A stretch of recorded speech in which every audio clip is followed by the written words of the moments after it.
November 1957. Sheriff Art Schlee pushes open the door of a Wisconsin farmhouse shed, his flashlight slicing through the dark. What it reveals stops him cold. A woman's body, headless, hanging upside down from the rafters, split open like a deer. But this wasn't hunting season. This wasn't an animal.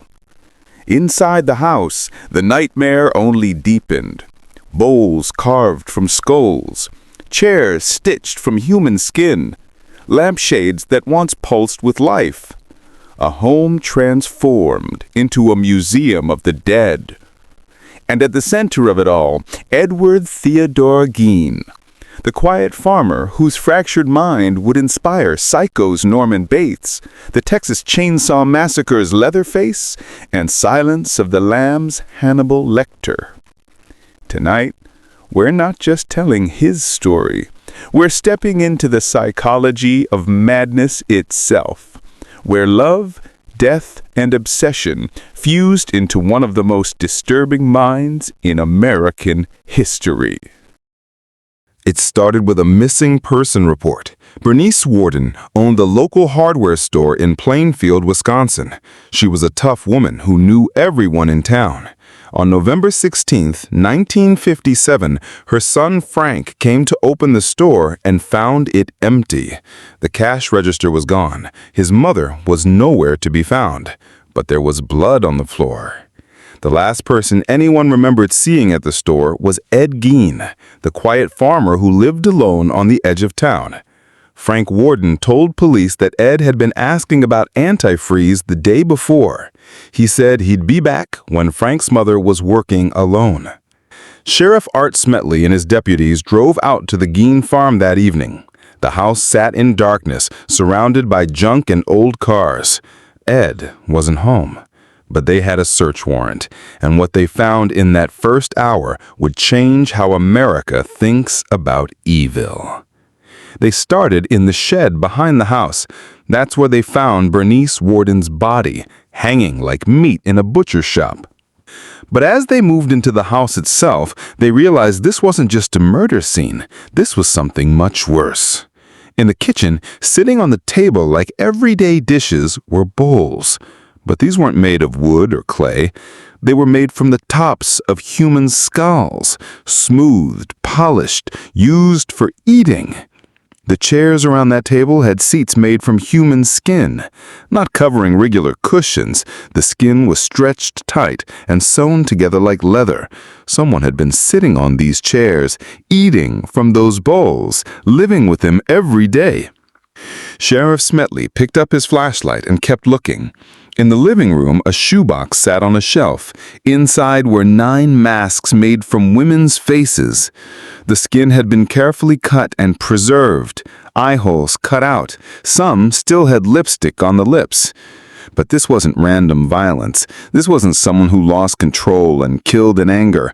Everything they found was organized, planned. Someone had taken time to make these things. Someone had been collecting human bodies, like other people collect stamps. This tells us something important about the mind behind these actions. Normal killers strike in rage or fear. They want to hide what they've done. But Ed had turned death into furniture. He had made human remains part of his daily life. Psychologists call this systematic collection behavior. It shows a mind that doesn't see other people as human beings. It shows someone whose attachment to reality has completely broken down. Wait, before we go deeper into this house of horrors, you need to understand what created this monster. Because the clues were there all along. The people of Plainfield had been living next to this for years. They saw Ed Gein every day. They talked to him. They sold him groceries. And none of them knew they were dealing with someone whose mind had snapped so completely. But first, let me show you exactly what police found in that kitchen, because what they discovered next would prove that the human body hanging in the shed was just the beginning. When they opened the refrigerator, they found human organs wrapped in brown paper like leftover dinner, a heart in a plastic bag, a liver in a coffee can, all labeled and stored like someone was saving them for later. The stove had a pan with what looked like fried human flesh still stuck to the bottom. This wasn't just killing. This wasn't just collecting. Someone had been eating parts of these people. If you're starting to understand that this case goes deeper than just murder, if you want to learn about the psychology behind what turns a human being into something like this, hit subscribe. We're about to dive deep into the criminal mind and show you how experts study cases like this to prevent them from happening again. To understand the monster, we have to go back to the beginning. Back to a small farm outside Plainfield, Wisconsin, where a boy named Edward Theodore Gein was born on August 27, 1906. The Gein farm sat on 160 acres of land, far from neighbors, far from town, far from anyone who might see what was happening inside that house. Ed's father, George, was a quiet man who drank too much and said too little. But it was Ed's mother, Augusta, who would shape every twisted corner of his mind. Augusta Gein was a woman consumed by hatred. She hated the world, she hated other people, and most of all, she hated women. She believed that all women except herself were evil. She told her sons that women were dirty, sinful creatures who would corrupt them and drag them to hell. But Augusta didn't just hate women. She was terrified that her boys would leave her. So she built a prison around them made of fear, guilt, and twisted love. The Gein boys weren't allowed to play with other children. They couldn't go to parties or school events. They had to come straight home after school and stay on the farm. Augusta told them the outside world was dangerous. She said only she could protect them from the evil that waited beyond their property line. Every night, Augusta would read to Ed and his older brother Henry from the Bible. But she didn't read the parts about love and forgiveness. She focused on the parts about death, punishment, and hell. She would describe in detail what happened to sinners. She made sure her boys understood that almost everyone except them was going to burn forever. Augusta taught Ed that his body was shameful, that having normal feelings about girls was evil. If she caught him looking at a woman or even talking about girls, she would lock him in a small closet for hours. She would tell him he was becoming like his father, weak and corrupted. This kind of extreme control does something terrible to a child's mind. Psychologists call it disorganized attachment. It's what happens when the person who's supposed to love and protect you also becomes the source of your greatest fear. Normal children learn to trust people. They learn that relationships can be safe and good. But Ed learned that love comes with impossible conditions. He learned that the person who claimed to love him most would punish him for being human. By the time Ed was a teenager, his mind was already breaking apart. He couldn't relate to other people normally. He was terrified of his own mother, but he also worshipped her. He believed she was the only pure person in a world full of evil. Augusta made sure her sons knew they could never leave her. She told them that no other woman would ever love them like she did. She said that if they tried to find girlfriends, those women would betray them and break their hearts. But Henry, Ed's older brother, started to see through their mother's lies as he got older. By the time he was in his 30s, Henry began talking back to Augusta. He started saying that maybe she was wrong about the world. Maybe she was the problem. Ed couldn't handle hearing someone criticize his mother. Augusta was his whole world. She was his God, and Henry was starting to threaten that. The next incident would cement Ed's twisted relationship with death forever. On May 16, 1944, Ed and Henry went out to burn brush on their property. It was something they did every spring, clearing dead vegetation to prevent forest fires. But that day, something went wrong. Ed came running back to the house alone. He was panicked, out of breath. He told the fire department that he and Henry had gotten separated in the smoke. He said he couldn't find his brother anywhere. The search teams went out with Ed to look for Henry. For hours, they searched through the burned areas and the woods. Ed led them all over the property, claiming he didn't know where his brother might be. But then something strange happened. As it started to get dark, Ed suddenly seemed to remember exactly where Henry was. He led the searchers directly to a spot they had already checked. There, lying face down in an area that had barely been touched by the fire, was Henry's body. The official cause of death was listed as smoke inhalation, but the local coroner noticed something odd. Henry had bruises on his head that looked like they came from being hit with something heavy. There were also scratches on his face that didn't match what you'd expect from a brush fire. Nobody investigated further. Ed seemed so upset about losing this brother. He cried at the funeral. He told everyone how much he missed Henry. But people who knew the family noticed something different about Ed after that day. He seemed calmer, more relaxed, like a weight had been lifted off his shoulders. What nobody understood at the time was that Ed had just learned something important about himself. He had learned that he could kill someone and get away with it. He had learned that death could solve his problems. This is where psychologists see the first clear signs of what we now call antisocial personality disorder. Ed had crossed a line that most people can't cross. He had taken a human life, and instead of feeling guilt or horror, he felt relief. But the most important thing Henry's death did was remove the one person who might have helped Ed break free from Augusta's control. Now Ed was alone with his mother, completely isolated, completely dependent on her for everything. Augusta was pleased that Henry was gone. She never said it directly, but Ed could tell. Now she had her favorite son all to herself. No one to challenge her, no one to plant doubts in Ed's mind about her perfect wisdom. For the next year, Ed and Augusta lived alone on that farm. She continued reading him Bible stories about death and judgment. She continued telling him that the world was full of evil people who would hurt him if he ever left her protection. And Ed believed every word. But Augusta's death in 1945 would trigger something far worse than anyone could imagine. December 29, 1945. Augusta Gein had a stroke while arguing with a neighbor woman about Ed.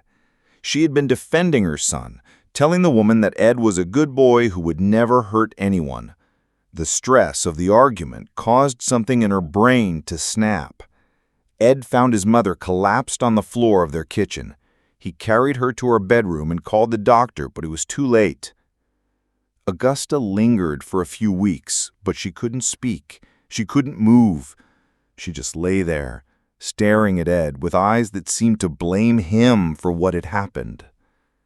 When Augusta finally died, Ed's world completely fell apart.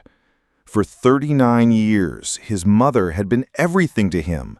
She was his teacher, his protector, his judge, and his God. Every decision he made, every thought he had, was shaped by what Augusta would think. Now she was gone, and Ed had no idea how to exist without her. The neighbors tried to help at first.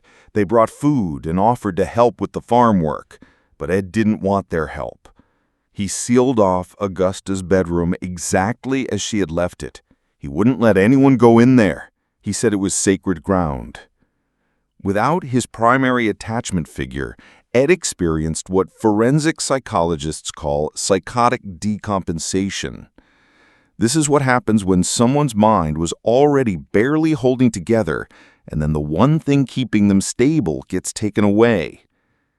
Ed stopped taking care of himself. He stopped bathing. He stopped cleaning the house. He barely ate. He would spend hours sitting in Augusta's room, talking to her empty bed as if she was still there. But the worst part was the loneliness. Ed had never learned how to connect with other people.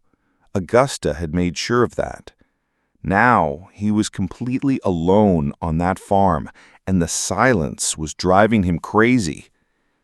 At first, he tried to fill the emptiness by reading Augusta's Bible and her magazines about death and diseases.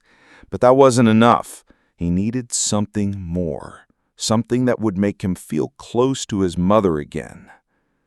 That's when Ed started visiting the local cemeteries at night. It began innocently enough. He would walk among the graves, reading the headstones of women who had died recently. He told himself he was just looking for company, just trying to feel less alone. But then he started digging. The first time, Ed told himself he was just curious. He'd read in one of Augusta's magazines about how bodies look after they've been buried for a while. He wanted to see if it was true. He chose the grave of a middle-aged woman who had been buried a few days earlier. He waited until after midnight, then drove his truck to the cemetery with a shovel in the back. He dug quietly, carefully, making sure not to damage the coffin.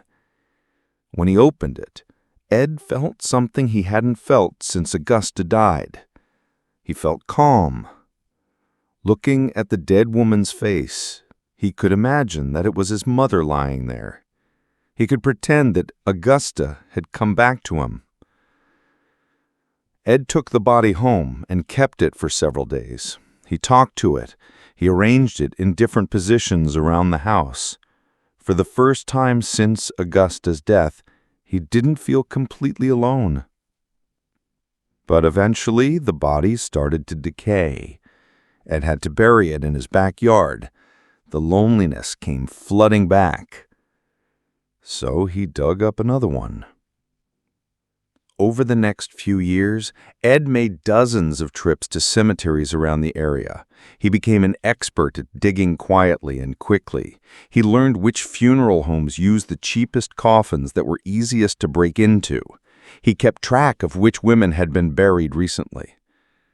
But what he did with these bodies reveals a psychological profile so disturbing it's still studied today by experts trying to understand how a human mind can become so completely twisted. Ed didn't just dig up bodies to look at them. He began taking them apart. He would remove their skin and preserve it. He would clean their bones and keep them. He started making things out of the parts. This wasn't random violence or even typical necrophilia. This was something much more complex. Ed was trying to surround himself with death because death reminded him of his mother. In his broken mind, being around dead women was the closest he could get to being with Augusta again. But there's another layer to this that's even more disturbing. Ed wasn't just collecting bodies, he was collecting women who looked like his mother. Middle-aged women with similar builds, women with gray hair, women who were buried wearing the kind of conservative dresses Augusta used to wear. Here's what most people don't understand about Ed Gein. He wasn't just randomly collecting bodies. There was a twisted logic to his selections. Every woman he dug up reminded him of Augusta in some way. The shape of their face, the color of their hair, the way they looked lying in their coffins. Ed was trying to rebuild his mother from pieces of other women. The forensic evidence shows he was trying to literally become his mother. He would wrap himself in the preserved skin of these women and walk around his house pretending to be Augusta. He made masks from their faces and would wear them while doing housework. He created what he called his woman suit, an entire outfit made from human skin that he could put on when he wanted to feel like his mother was still alive. This tells us something important about how extreme childhood trauma can twist a person's mind. Normal people separate themselves from their parents as they grow up. They develop their own identity. But Ed never learned to be his own person. He only knew how to be Augusta's son. When she died, instead of grieving and eventually moving on, Ed tried to keep her alive by becoming her. The grave robbing, the skin suits, the furniture made from human remains, it was all an attempt to merge his identity completely with his dead mother. Psychologists who study cases like this have learned to recognize the warning signs. When someone's entire identity is built around pleasing one person, when they've never learned to form healthy relationships, when they've been isolated from normal social contact, that's when losing their primary attachment figure can trigger a complete psychological collapse. Ed's case helped law enforcement understand how to profile serial killers. They learned to look for men who lived alone, who had unhealthy relationships with their mothers, who showed signs of not being able to connect normally with other people. If you want to understand the psychology that law enforcement still uses to profile serial killers today, if you want to learn how experts study cases like this to prevent them from happening again, hit subscribe, because what Ed did next would cross the line from grave robbing into something even worse. When Sheriff Schley and his deputies finished searching the Gein farmhouse on November 16, 1957, they had documented over 40 separate items made from human remains. Each piece told a story about how completely Ed's mind had broken down over the 12 years since his mother's death. Let me walk you through exactly what they found, room by room, because each item represents a different aspect of his fractured psyche. In the kitchen, where Ed ate his meals every day, police found 10 human skull bowls. These weren't roughly made. Ed had taken time to sand them smooth and polish them until they shined. Some still had food residue inside them. He had been eating cereal from human skulls like they were regular dishes. On the kitchen table sat 4 chairs with seats made from human skin. The skin had been carefully removed, treated to prevent decay, and stretched tight across wooden frames. Ed had sewn the edges with neat, precise stitches.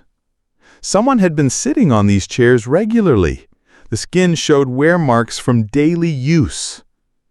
The lampshades throughout the house were made from faces, not just random pieces of skin, actual faces with the features still visible.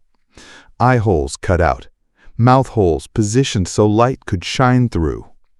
When Ed turned on these lamps at night, human faces would glow in his living room. In the parlor, police found 9 death masks hanging on the wall like artwork. These were whole faces that Ed had carefully removed and preserved. Some were painted with lipstick and makeup. He had arranged them in a pattern, like a gallery of portraits.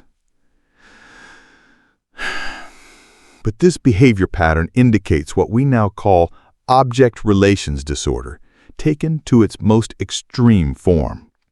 Normal people form emotional connections with other human beings.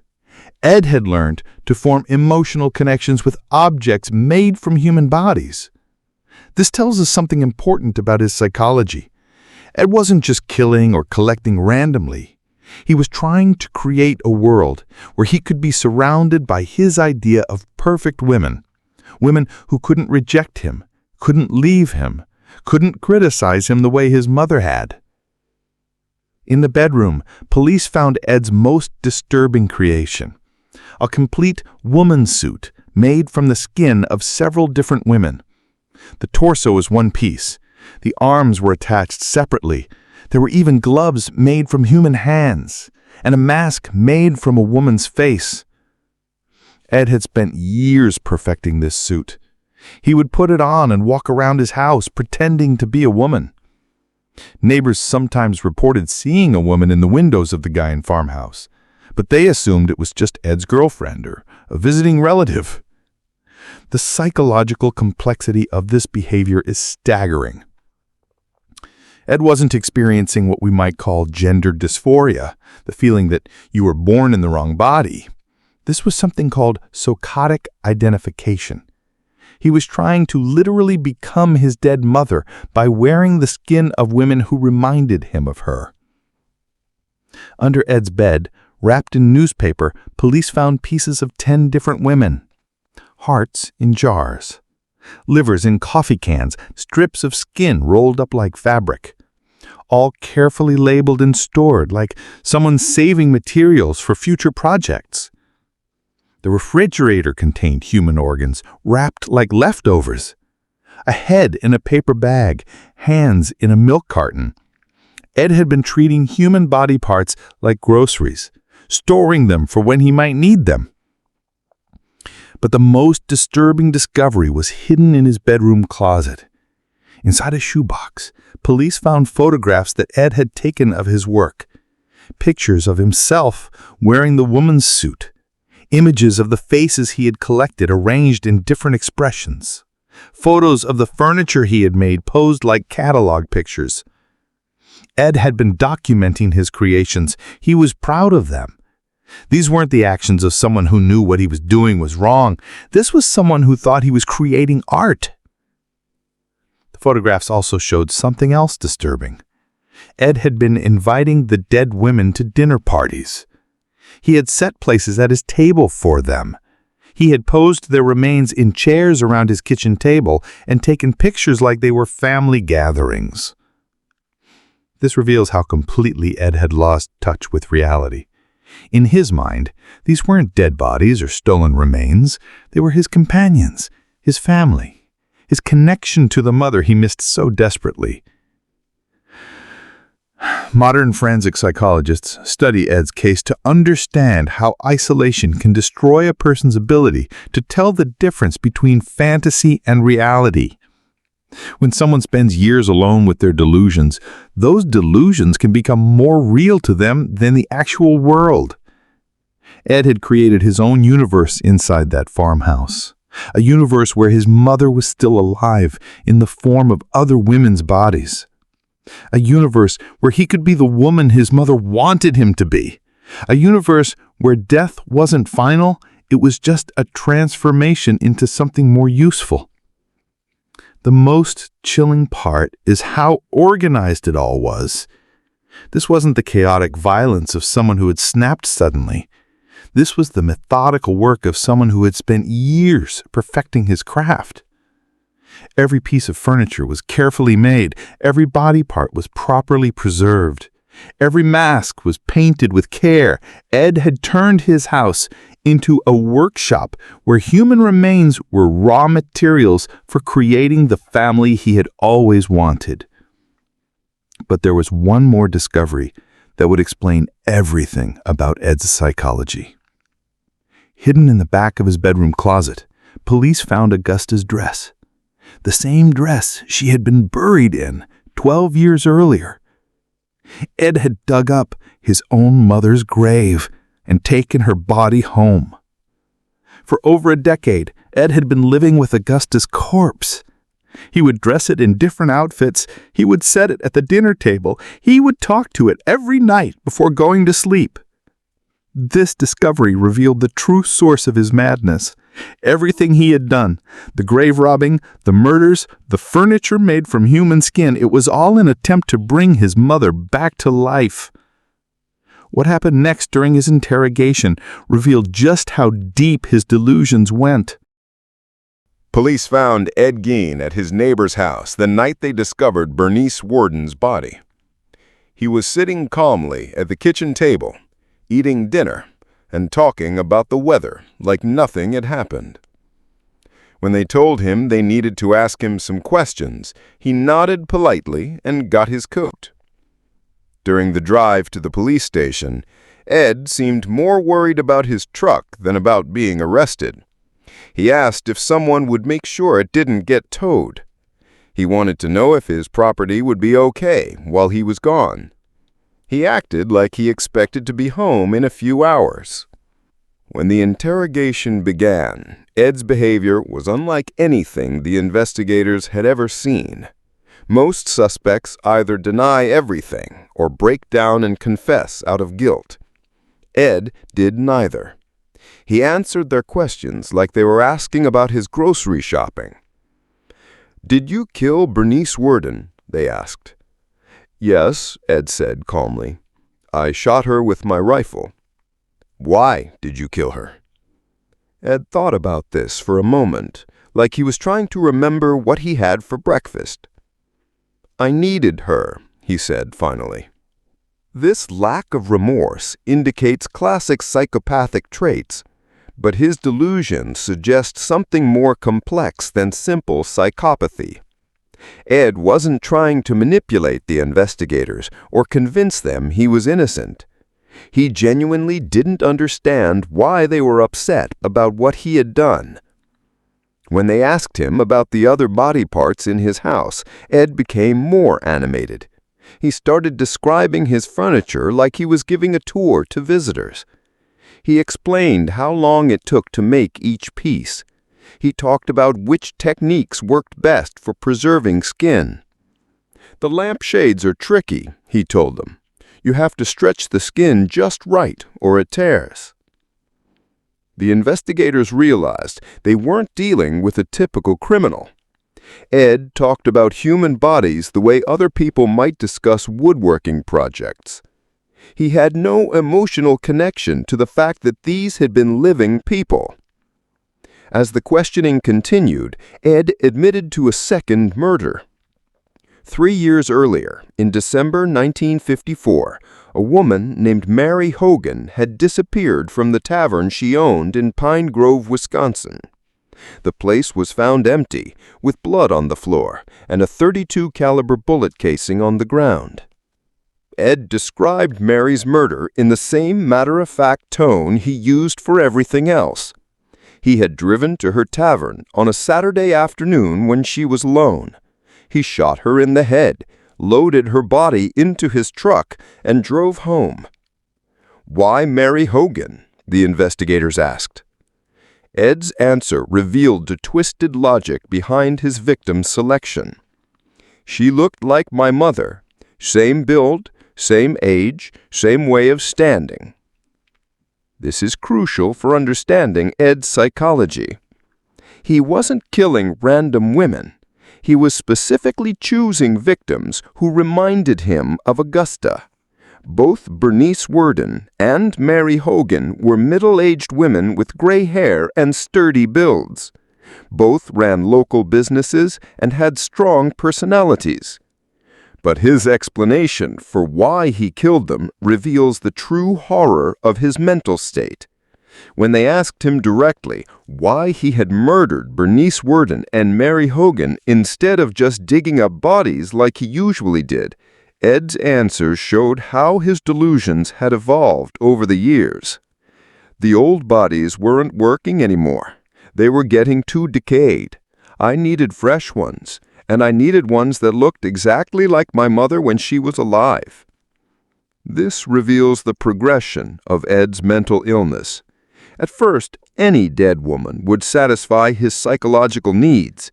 But as his delusions became more elaborate, he became pickier. He needed bodies that were in better condition. He needed women who looked more like Augusta. Eventually, grave robbing wasn't enough. He had to create his own fresh corpses. If this psychological analysis is opening your eyes to how serial killers really think, if you're starting to understand the complex mental processes that create monsters like Ed Gein, smash that subscribe button.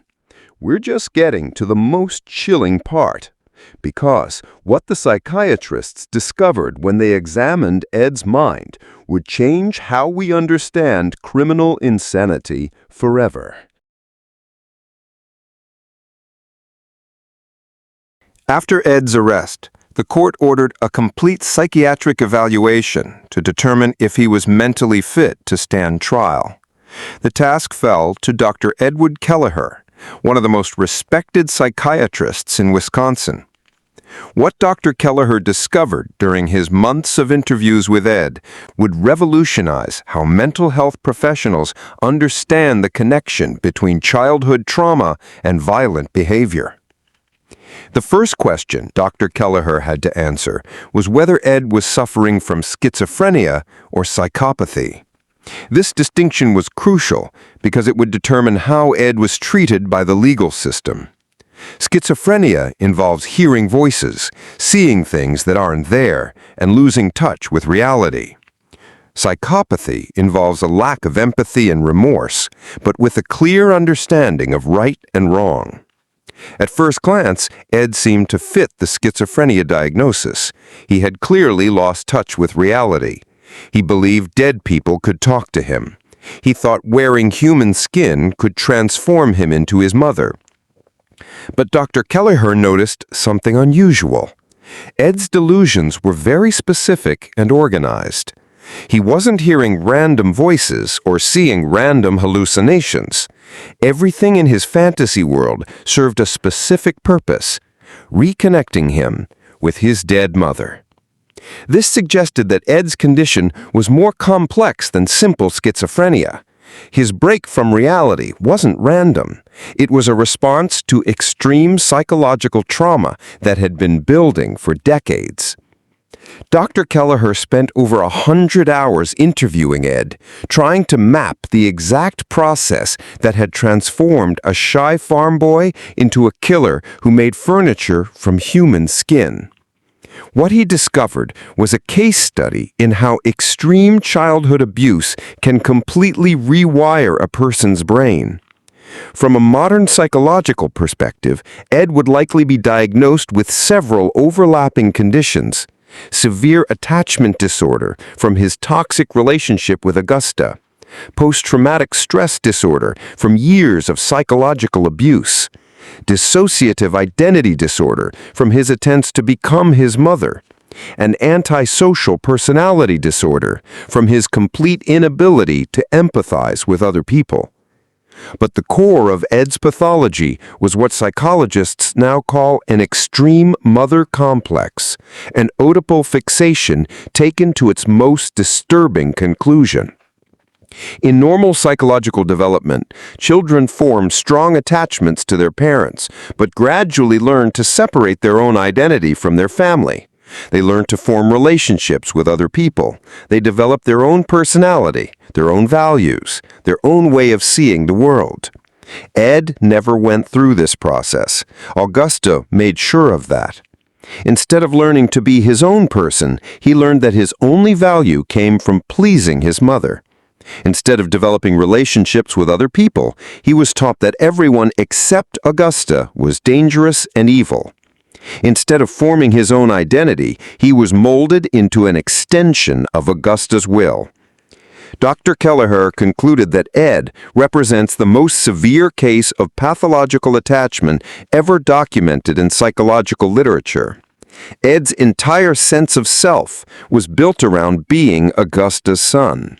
When Augusta died, he didn't just lose his mother, he lost his entire reason for existing.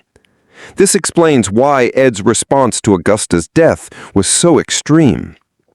Normal people grieve when they lose someone important, but eventually they rebuild their lives around new relationships and new purposes. Ed couldn't do that because he had never learned to exist as a separate person.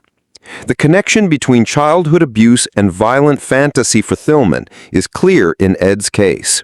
Augusta spent decades teaching Ed that women were evil, that his own body was shameful, that normal human relationships were sinful. She created a mind that could only understand love as control, sexuality as corruption, and independence as betrayal. When Augusta died and Ed was left alone with these twisted ideas, his mind created a solution that made perfect sense to him. He would surround himself with women who couldn't reject him, couldn't leave him, and couldn't judge him. He would become the perfect woman that Augusta had always wanted him to be. The grave robbing, the murders, the human furniture, it was all an attempt to solve the psychological puzzle Augusta had created. How do you maintain a relationship with someone who is dead? How do you become someone else when you never learn to be yourself? Wait, there's something crucial about Ed's case that most people miss entirely, and understanding it reveals something important about how serial killers actually choose their victims.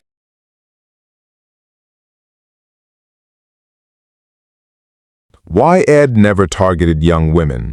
If you study Ed's crimes carefully, you'll notice something significant. Both of his confirmed murder victims were middle-aged women. Bernice Worden was 58 years old. Mary Hogan was 54. All of the bodies he dug up from cemeteries were also older women. Ed never targeted young women, teenagers, or children. This wasn't an accident or a coincidence. It revealed something specific about his psychological pathology. Most serial killers who target women focus on younger victims. They're driven by sexual fantasies, power fantasies, or anger toward women in general. But Ed's motivations were completely different. Ed wasn't trying to hurt women or dominate them. He was trying to recreate his relationship with his mother. And Augusta had been a middle-aged woman when Ed's attachment to her became completely unhealthy. This victim selection pattern is crucial for psychological profiling. It shows that Ed was what experts call an organized killer rather than a disorganized one. Disorganized killers strike randomly when they lose control. They choose victims based on opportunity rather than specific characteristics. Their crime scenes are chaotic and impulsive. Organized killers like Ed plan their crimes carefully. They choose victims who fit specific psychological needs. Their crime scenes show evidence of planning and control. Understanding this distinction could literally save your life if you ever encounter someone with violent tendencies. Disorganized killers are more likely to attack strangers in public places during moments of psychological crisis. Organized killers are more likely to target specific types of people in situations where they can maintain control. Ed's case taught law enforcement to look for patterns in victim selection. When investigators find that a killer is targeting people with specific characteristics, age, appearance, occupation, it tells them something important about the killer's psychology. In Ed's case, his victim selection revealed his mother obsession immediately. Any profiler looking at his crimes today would quickly identify him as someone with severe maternal attachment issues. But there's another aspect of Ed's psychology that makes his case even more disturbing. Dr. Kelleher discovered that Ed didn't see his victims as people at all. To him, they were raw materials for a project that would solve his deepest psychological needs. This complete lack of empathy combined with organized planning makes cases like Ed's particularly dangerous. Unlike killers who act in rage or desperation, Ed was methodical and patient. He could wait months or years between crimes. He could appear completely normal to his neighbors while planning his next victim. The most terrifying part is how long Ed operated without being caught. For over a decade, he was digging up bodies and living with corpses, and nobody in his community suspected anything. He seemed like a harmless, quiet man who kept to himself. This teaches us that the most dangerous killers aren't always the ones who seem obviously unstable. Sometimes they're the quiet neighbors who never cause trouble, never draw attention to themselves, and never give anyone a reason to look closer at what they're really doing. Ed Gein died in 1984 at a mental hospital in Wisconsin, but his influence on American culture was just beginning. 3 of the most famous horror characters in movie history are directly based on different aspects of Ed's psychology and crimes. In 1959, just 2 years after Ed's arrest, author Robert Bloch wrote a novel called Psycho. Bloch lived only 35 miles from the Gein farm and had followed the case closely in the newspapers. The character of Norman Bates, the quiet motel owner who dresses like his dead mother and kills women who remind him of her, was directly inspired by Ed's story. When Alfred Hitchcock turned Psycho into a movie in 1960, he created the template for the modern psychological thriller. The idea that the most dangerous person might be the polite, helpful stranger who seems completely harmless, that came from Ed Gein. In 1974, filmmaker Tobe Hooper created the Texas Chainsaw Massacre, featuring the character Leatherface, a killer who wears masks made from human skin and decorates his house with furniture made from human bones. Hooper admitted that Ed's furniture and skin masks were the direct inspiration for his movie. Then in 1991, The Silence of the Lambs introduced audiences to Buffalo Bill, a killer who murders women to make a woman's suit from their skin. This was taken almost directly from Ed's confession about creating his own woman's suit to transform himself into his mother. These three characters, Norman Bates, Leatherface, and Buffalo Bill, have influenced countless other horror movies, books, and TV shows. Ed Gein's psychology has become the foundation for how our culture thinks about serial killers.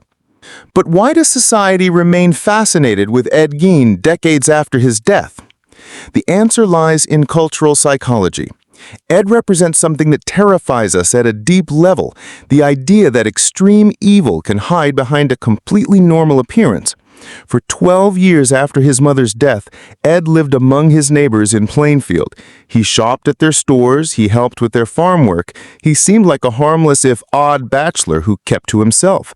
Nobody suspected that he was living with corpses, making furniture from human skin, and planning murders based on his victim's resemblance to his dead mother. This challenges our basic assumptions about how evil works. We want to believe that dangerous people look dangerous, that we can spot them from a distance, that there are warning signs we can recognize to protect ourselves. Ed's case proves that sometimes there aren't any obvious warning signs. Sometimes the most twisted minds can function in society for years without anyone noticing.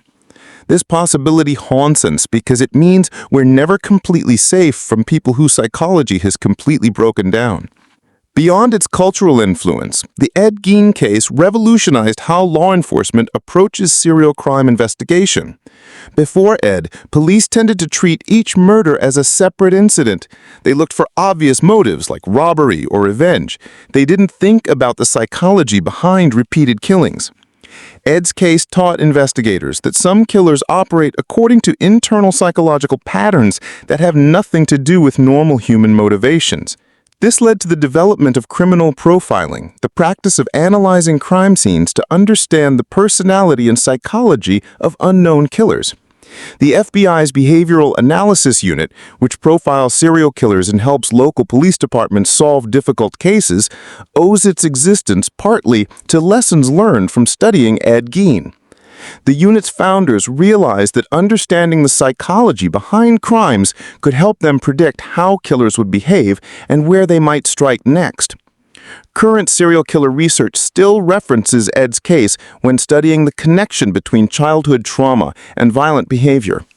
Researchers use Ed's psychological profile as a baseline to understand how extreme parental control and isolation can create dangerous personality disorders. The concept of signature behavior, the idea that serial killers leave psychological fingerprints at their crime scenes, comes directly from studying cases like Ed's. His particular way of preserving bodies, his particular victim selection, his organized approach to murder, these patterns helped investigators understand that killers often repeat behaviors that fulfill specific psychological needs. Modern hostage negotiators study Ed's case to understand how delusional thinking works. Ed's calm demeanor during his interrogation and his genuine confusion about why people were upset with him taught negotiators how to communicate with suspects who have completely lost touch with reality. Forensic psychiatrists still use Ed's case when studying the difference between legal insanity and criminal responsibility. Ed clearly suffered from severe mental illness, but he also showed evidence of planning and organization. This raised important questions about how society should handle criminals who are mentally ill but still dangerous. The victim advocacy movement also learned from Ed Gein's case. The way Bernice Worden and Mary Hogan were reduced to objects in Ed's psychological fantasy helped reformers understand the importance of remembering victims as real people, not just evidence in criminal cases. But there's one question that still haunts psychologists today, and it's a question that could help us prevent future cases like Ed. Could Ed Gein have been stopped before he killed anyone?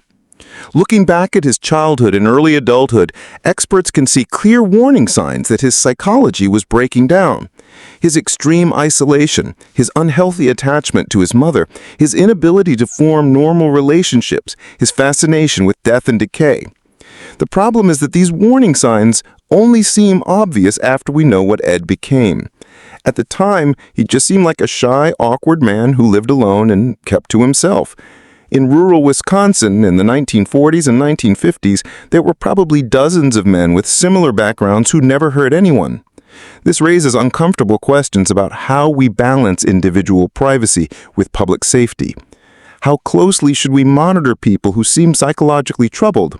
How do we identify the few people whose mental illness might turn violent without unfairly targeting everyone who struggles with mental health issues?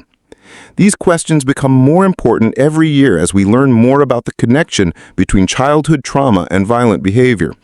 We know that abuse, neglect, and extreme isolation can create dangerous personality disorders, but we still don't know how to predict which traumatized children will grow up to become killers and which will find healthier ways to cope with their damage. If you want to understand how cases like this shaped modern criminal psychology, if you're interested in learning about the ongoing research that helps law enforcement catch serial killers before they strike again, you need to subscribe for our deep dives into forensic science. Because the story of how we study and prevent crimes like Ed's is still being written today.